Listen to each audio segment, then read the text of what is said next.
Hi guys, welcome to Top of the Hops, and a very happy National Beer Day to all you Yanks out there.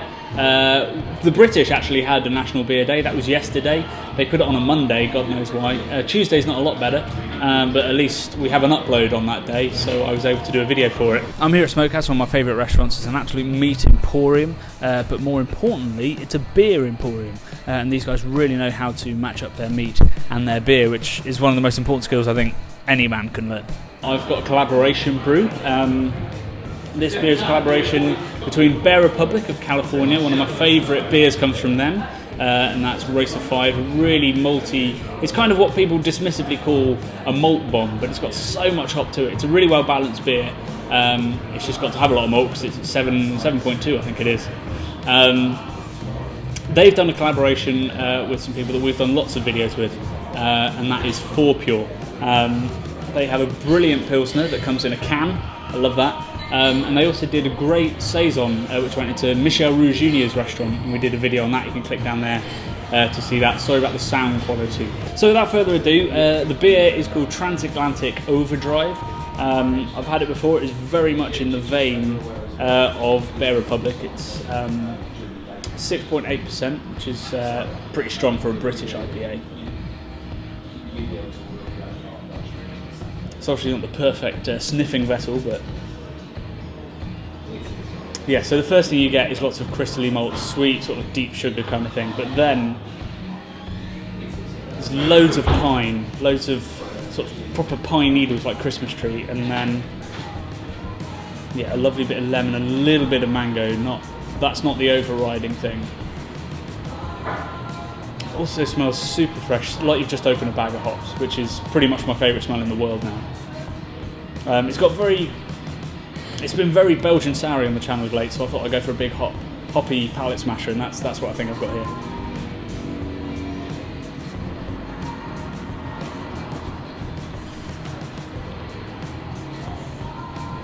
So 6.8%, you'd expect it to be really, really big in the mouth. It's actually very light, very crisp.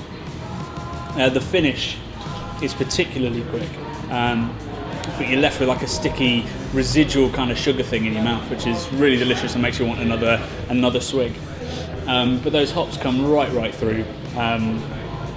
It's not a hugely malty beer. You've got to drink IPAs fresh. I always say you've got to drink IPAs fresh, or else they do turn very, very malty, particularly once they're over 6.5, and they can push up to 8 or 9.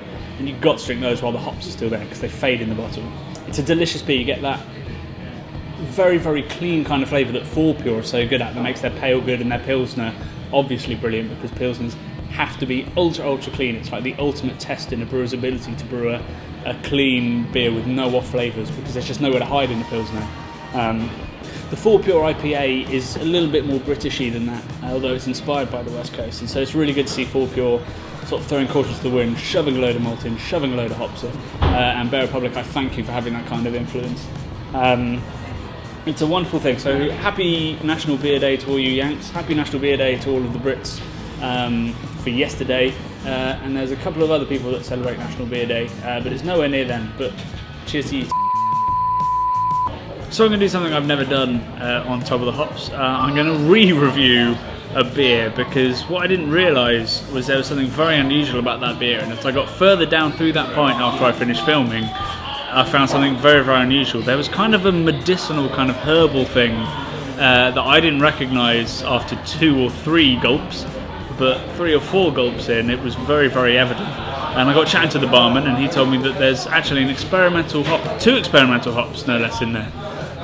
One has a bunch of numbers, nobody really knows, there's no name for it. 06722 or something like that, which is what they call hops before they give them proper names, and that is supposed to be very, very mango-y, very pineapple-y, quite a classic Yakima Valley kind of hop. But there was also a hop called Lemon Drop, which is a new American hop, which I guess Bear Republic wanted to show off when they wanted to brew with Fourpure, and that one is very famous for kind of a lemony kind of aroma, a little bit of mint, a little bit of basil, something like that, which I definitely picked up on by the end of the pint. But more importantly, the barman said that after he tried this particular beer, he couldn't actually taste any other flavour profiles for a couple of hours. and I had a bottle of a beer that I know very, very well, a lovely IPA called Castaway by Kona, and it tasted like a lager. The beer I had after that was an IPA 6%, Galaxy Hop, tasted like a lager. I've never known anything like it. It was like brushing your teeth and then having a beer, to the point where I questioned the barman going, did you serve me the right beer? So this little third of a pint totally smashed my palate, totally confused me. There is something in that lemon drop hop that does it. It added a nice herbalness, rounded out those sweetnesses after 2/3 of a pint, which is what I had, but goodness me, it didn't half ruin all the other beers I'd had afterwards. So I'd love to know if anyone else has had a lemon drop based beer, let me know if it did the same for you. Because it was a bizarre feeling. And a very, very interesting thing I've never had with the hop before. But let me know, please do. Cheers.